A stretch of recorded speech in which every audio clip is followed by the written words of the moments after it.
आदाब। कुछ अर्सा पहले चंडीगढ़ और शिमला के एक मशहूर अखबार द ट्रिब्यून में एक खबर छपी थी। खबर क्या, किसी का आर्टिकल था। उसमें इस बात का जिक्र था कि कैसे 1960 में उस वक्त के प्राइम मिनिस्टर जवाहरलाल नेहरू साहब सोलन के एक प्रोग्राम में नहीं गए थे जहां पर उनका पब्लिक रिसेप्शन था। किस्सा कुछ यूं था कि नेहरू जी 1960 में ही शिमला जा रहे थे।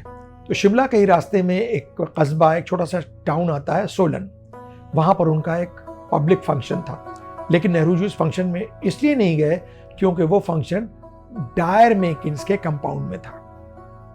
और इसकी वजह आप जानते हैं, वो ये थी कि डायर मेकिन कंपनी जो थी वो किसी जमाने में जनरल डायर, जलियांवाले बाग का जो कातिल था, उसके फादर की हुआ करती थी, एडवर्ड डायर की।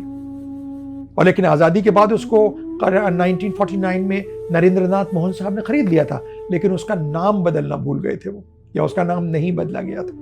नेहरू जी ने कहा हम ऐसे किसी फंक्शन में नहीं जाएंगे जो ऐसी प्रमाइसेस, ऐसी जगह पर मुनक्किद किया गया हो, आयोजित किया गया हो कि जिसका ताल्लुक जलियांवाले बाग के कातिल से हो। जब जवाहरलाल नेहरू साहब उस फंक्शन में नहीं गए तो उस डिस्टिलरी के मालिक नरेंद्रनाथ मोहन साहब को ये बात सूझी कि क्यों ना आप आज़ाद हिंदुस्तान में डायर के नाम से इस कंपनी के नाम को हटा दिया जाए, और उन्होंने इसका नाम कर लिया मोहन मेकिन्स। इसी मोहन मेकिन्स के यानी नरेंद्रनाथ मोहन साहब के ही बेटे थे कर्नल वेद रतन मोहन, जिनके बारे में हम आज आपसे तस्करा करेंगे। कर्नल वेद रतन मोहन, जिनको ऑनररी कर्नल का जो था वो ऑनर मिला हुआ था, वो लखनऊ में सेटल हुए।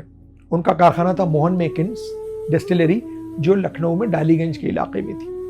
वो सिर्फ एक कारखाना या एक फैक्ट्री नहीं थी, बल्कि लखनऊ का एक कल्चरल सोशल सेंटर था, जहाँ पर बहुत जलसे होते थे, लोगों की मदद होती थी। और मोहन साहब 2 मरतबा लखनऊ शहर के मेयर भी रहे, और उनके मेयर होने के दौरान लखनऊ में सफाई सुथराई का प्रोग्राम और इस तरह की बहुत सी मुहिम तो चलाई गई थी, लेकिन 2 उन्होंने यादगार चीज़ें लखनऊ को दी थी।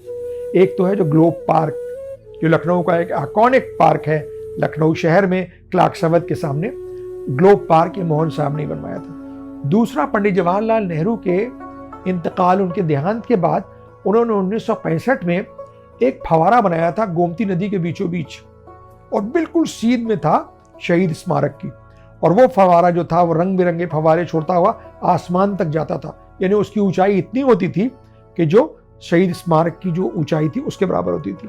बच्चे लोग शाम को वहाँ जाते थे, उसमें बहुत ही पैट्रियोटिक गाने वगैरह, भजन भी बजते थे, क्योंकि चाचा नेहरू तो बच्चों के फेवरेट थे।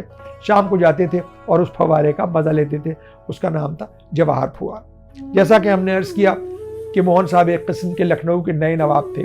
उनके घर पे जश्न होते थे, कभी म्यूजिकल कॉन्सर्ट्स हो रहे हैं, एक से एक बड़े शायर मुशायरे के लिए आते थे, और फिल्म स्टार्स का आना जाना उनके घर में बहुत होता था। खुसूसन दिलीप कुमार साहब, राज कपूर साहब, मुकेश, ये सब उनके घर पे ही आके रुकते थे, और वहाँ पे बहुत से जश्न और प्रोग्राम हुआ करते थे। कभी फिल्म स्टार्स का मैच हो रहा है लखनऊ में, म्यूजिकल कॉन्सर्ट्स हो रहे हैं, बहुत कुछ। जब मोहन साहब थे लखनऊ में तो एक नई रौनक आ गई थी शाम अवध में। अब मोहन साहब के एक मुशायरे के सिलसिले में नौशाद साहब एक वाकया सुनाया करते थे, म्यूजिक डायरेक्टर नौशाद साहब। वो कहते हैं कि एक मरतबा मोहन साहब ने एक ऑल इंडिया मुशायरा किया था लखनऊ यूनिवर्सिटी में। वो मुशायरा जैसे शुरू हुआ और उस मुशायरे में आए थे राजेंद्र कुमार, जुबली कुमार कहलाते थे। उनकी हर फिल्म जो थी वो सिल्वर जुबली होती थी। तो एक शहर का हुजूम शायरों से ज़्यादा सुनने में दिलचस्पी इसमें थी कि वो राजेंद्र कुमार को कैसे देख ले। बहरहाल किसी तरह से लोगों से बचते हुए राजेंद्र कुमार स्टेज पे पहुंच गए। मुशायरा जैसे ही शुरू हुआ था कि एक आंधी आ गई और शामियाना वगैरह सब उड़ गया। अब उसमें एक अफरा तफरी मच गई। अब इस अफरा तफरी में लोग भाग तो रहे थे, लेकिन लोगों का ज़्यादा हुजूम उन गाड़ियों की तरफ था जिसमें उनको इस बात का इम्कान था कि इसमें बैठकर राजेंद्र कुमार जाएंगे। नौशाद साहब ने बहुत समझदारी से काम लिया। उन्होंने कहा राजेंद्र साहब इस भीड़ से बचिए, एक तो मौसम इतना खराब है, ऊपर से ये हुजूम, हम आपको बताते हैं पैदल चलेंगे। तो राजेंद्र कुमार ने कहा कि हम पैदल कैसे जाएंगे, मोहन साहब का घर तो बहुत दूर है। लेकिन नौशाद साहब तो लखनऊ के रहने वाले थे। वो यूनिवर्सिटी का जो कैशियर ऑफिस है, यूनियन भवन है, उसके सामने से जो नदवे की तरफ रोड जाती है, उससे जल्दी जल्दी चलते हुए और डालीगंज की सड़क क्रॉस की और मोहन मेकिन का जो मोहन साहब का घर था वहाँ पहुँच गए। और लोग उस आंधी तूफान में राजेंद्र कुमार को पहचान नहीं सके। मोहन साहब ने एक नया ब्रांड शुरू किया था, जो डार्क रम का ब्रांड था, वो था ओल्ड मॉन्क। अब इसके लिए बहुत सी रूमर्स, बहुत से किस्से हैं, इसकी कोई हम तस्दीक नहीं कर रहे हैं। कहते हैं कि मोहन साहब का ताल्लुक जो था वो गुमनामी बाबा से था। गुमनामी बाबा कौन थे? गुमनामी बाबा कहा जाता है कि अयोध्या में भेष बदल के नेताजी सुभाष चंद्र बोस रहते थे और मोहन साहब की उनसे मुलाकात होती थी। ये सब बातें कहीं दर्ज नहीं है, कहीं लिखी नहीं गई है, सुनी सुनाई है। तो मोहन साहब अक्सर उनके पास फैजाबाद जाया करते थे और उन्हीं के लिए एज अ ट्रिब्यूट उन्होंने अपना जो नया ब्रांड था उसका नाम ओल्ड मॉन्क रखा था। मोहन साहब की सिर्फ शराब की ही इंडस्ट्री नहीं थी, बल्कि उन्होंने और भी बहुत चीज़ों में अपने बिजनेस को डाइवर्सिफाई किया था। मसलन ब्रेकफास्ट का सामान, जूसेस, कॉर्नफ्लेक्स और ग्लास का भी काम था उनका, शीशे का काम भी हुआ करता था, जो उनके गिफ्ट आइटम में अक्सर लोगों को मिला करता था। उनके लिए एक और भी बात बड़ी मशहूर थी कि एक मरतबा उनकी जो डिस्टिलरी थी या जो भी कारखाना था, उससे कुछ पानी ऐसा निकला गोमती में कि बहुत सी मछलियाँ मर गई थी। लोगों ने उस पर मुकदमा कर दिया, जैसे PIL होती है आज। इससे पहले कि उस पर नोटिस वगैरह इशू होता, मोहन साहब ने उस चीज़ को सफाई करवाई उस जगह की, और फिर अपने यहाँ एक उन्होंने ऐसा प्लांट लगाया कि जिससे फिर वो पानी, गंदा पानी दरिया में नहीं जाता था। इससे मालूम होता है कि किस कदर वो सोशली कॉन्शियस इंसान थे। मोहन साहब 1967 में कांग्रेस के उम्मीदवार थे लखनऊ सी लोकसभा सीट से, और उनका मुकाबला आपको मालूम है किससे था? पंडित आनंद नारायण मुल्ला से, जो इंदिरा गांधी के रिश्तेदार भी थे। मुल्ला साहब आज़ाद उम्मीदवार की तरह खड़े हुए थे और उनका निशान था तराजू, और मोहन साहब का निशान, कांग्रेस का निशान था उस जमाने में 2 बैलों की जोड़ी। मुल्ला साहब ने नारा दिया था कि हम उर्दू को उसका हक दिलवाएंगे, लिहाजा उर्दू वालों ने उनको खूब वोट दिए और मोहन साहब कांग्रेस के कैंडिडेट हार गए और मुल्ला साहब जीत गए। उस इलेक्शन में यूं भी पूरे मुल्क में ही और खुसूसन यूपी में कांग्रेस की बड़ी हार हुई थी। इसके बाद क्योंकि मोहन साहब इंदिरा गांधी के बहुत करीबी लोगों में से थे, उन्होंने उनको राज्यसभा में नॉमिनेट कर दिया और उनको पद्मश्री और पद्म विभूषण के एजाज से भी नवाजा गया। कुछ और भी बातें ऐसी हैं जो मोहन साहब के लिए और उनके खानदान के लिए मशहूर हैं। अब तो उन बातों का जिक्र नहीं होता।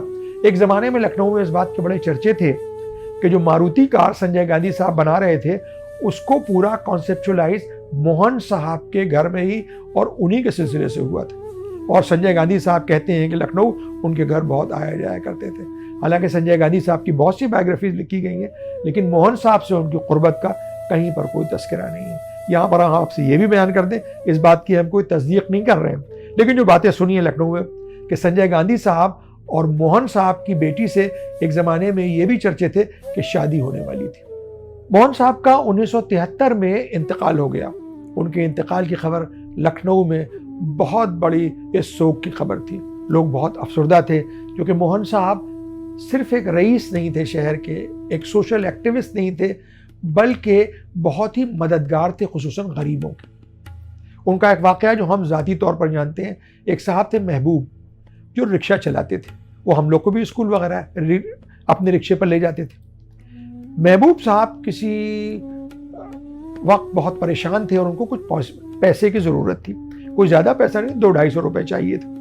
तो एक मरतबा वो रिक्शा चला के गोलागंज से हाँपते काँपते बेचारे मोहन साहब के यहाँ पहुँचे। सवेरे उनका एक दरबार नुमा चीज़ होती थी जिसमें गरीब, गोरबा, ज़रूरतमंद लोग जाते थे उनके पास मदद के लिए।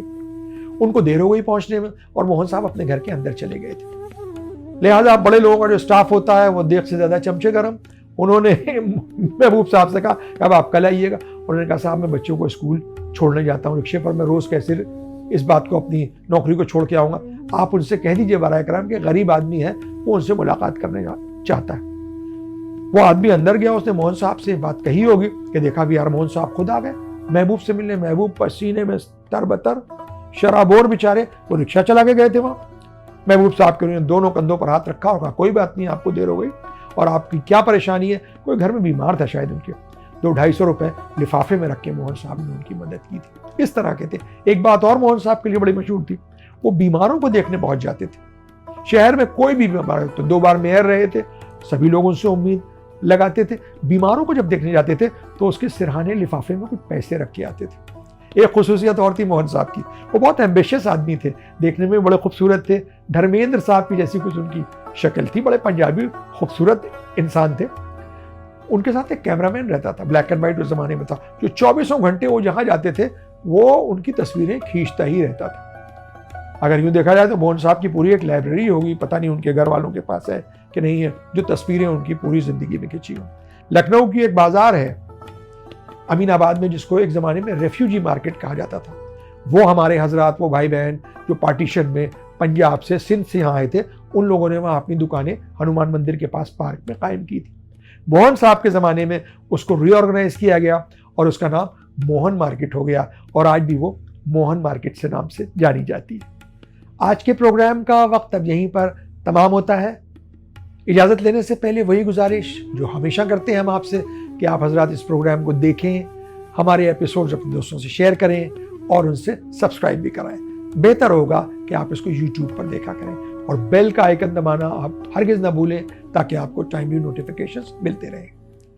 अगली मर्तबा किसी नए मौजू, किसी नए टॉपिक के साथ आपसे फिर मुलाकात होगी। तब तक के लिए इजाज़त, आदाब।